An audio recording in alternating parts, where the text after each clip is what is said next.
Hey everyone, this is Tim from Your Six Tack. Today in this video, I'm going to show you how to find your Steam purchase history so you can see all the money you spent on Steam at some point in time. So to do this, you want to go to where it says Steam in the upper left, select this and go to Settings. Then when you're under Account right here, we want to go on over to where it says Account Details.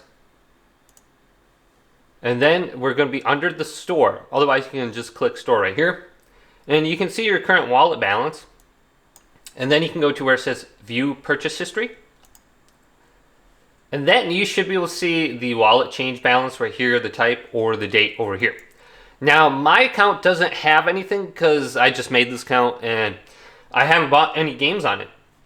So if I download a game, I think it will be under here or something like that, even if it's free. But you can just come to this section at any point in time. This is your purchase history. If you buy something through the store, it should show up under here. And then you can see the total amount of money that you spent on all your Steam games. So hopefully it's under $1,000. But hopefully if this video did indeed help you out, leave it a big thumbs up and subscribe to my channel down below for more tech videos coming up next on Your Six Tech.